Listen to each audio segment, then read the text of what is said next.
तो मित्रों, यदि आपकी जन्म कुंडली में शुक्र देवता अगर सिंह राशि पर कुंडली के किसी भी घर में बैठे हुए हों और ऐसे शुक्र देवता के ऊपर यदि सूर्य देवता की संपूर्ण दृष्टि पड़ रही हो तो ये जातक स्पर्धा में अपनी चित्त वृत्तियों को लगाए रहता है। इसका चित्त सदैव किसी न किसी स्पर्धा की खोज में ही लगा रहता है और उसी में अपने चित्त को बनाए रखता है सदैव। परंतु ऐसा जातक स्त्रियों के आश्रय से अपने जीवन में जीवन यापन करता है। जैसे धन लाभ या जीवन के अन्य कोई भी कार्य हो तो ये अपनी स्त्री के भरोसे ही रहता है या किसी भी स्त्री के भरोसे ही अपना जीवन रखता है। ऊंट गधा या घोड़ों की दलाली करके कभी कभी कुछ धन जरूर कमा लेता है अपने जीवन में, ठीक है। और यदि चंद्रमा देवता की संपूर्ण दृष्टि ऐसे शुक्र देवता के ऊपर यदि आपकी कुंडली में होवे तो ऐसे जातक की माताएं दो होती हैं, परंतु ऐसा जातक अपने जीवन में स्त्रियों का विरोध करने वाला अथवा स्त्रियों का सतत विरोधी, सदैव विरोध करते रहने वाला या फिर स्त्रियों का विरोध झेलने वाला भी ऐसा जातक देखा गया है। परंतु एक बात तो होती है कि ऐसा जातक अपने जीवन में ऐश्वर्य से भरपूर होता है। परंतु अगर आपकी जन्म कुंडली में शुक्र देवता सिंह राशि में कुंडली के किसी भी घर में बैठे हुए हों और ऐसे शुक्र देवता के ऊपर मंगल देवता की संपूर्ण दृष्टि हो तो ऐसा जातक राजा का बहुत ही प्यारा होता है। अन्न धन से युक्त अपने जीवन में ये जातक होता है, परंतु ये जातक जो होता है वो काम कला में बड़ा ही चतुर होता है और चित्त को लगाए रहता है उसी में। ऐसे जातक के जीवन में जीवन पर्यंत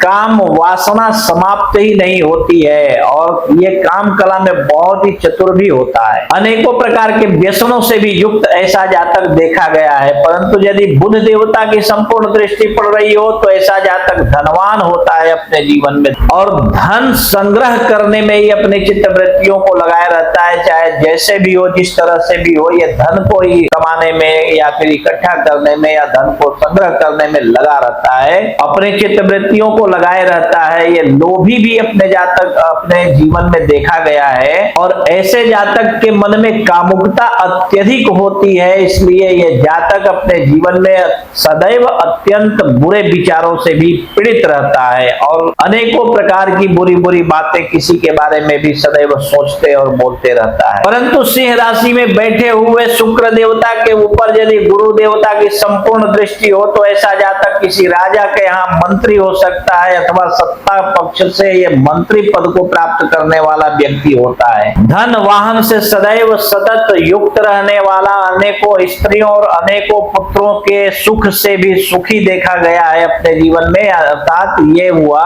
कि ये स्त्री और पुत्रों के सुख से भी सुखी होता है तथा उनकी अधिकता भी इसके जीवन में लक्षित होती है, ठीक है। शनिदेव की यदि संपूर्ण दृष्टि ऐसे शुक्र देवता के ऊपर हो तो ये जातक राजा के समान संपूर्ण सिद्धियों से युक्त होता है और अनेकों प्रकार की समृद्धियों का ये भागी होता है तथा ये जातक अपने जीवन में दंडाधिकारी भी हो सकता है। फौजदारी आदि के मुकदमे को देखने वाला दंडाधिकारी, न्यायमूर्ति अथवा जज जिसे कहा जाता है, जजमेंट देने वाला हो सकता है, ठीक है। तो मित्रों, हमने सूर्य के घर में अर्थात कि सिंह राशि पर बैठे हुए शुक्र देवता के ऊपर सभी ग्रहों की दृष्टि का विस्तृत रूप से इस वीडियो के माध्यम से आपके सामने वर्णन किया है और इसी प्रकार से आप अपनी कुंडली देख लीजिए और यदि इसके बाद भी आपको समझ में न आ रहा हो तो किसी कुशल श्रेष्ठ विद्वान ज्योतिषी को अपनी कुंडली दिखाइए और अपने बारे में समझ लीजिए। और इसके बाद अगर आपको कोई श्रेष्ठ विद्वान कुशल ज्योतिषी न मिले अपने आजू बाजू में तो आप अपनी कुंडली हमें दिखाइए। आप देश विदेश कहीं भी रहते हो,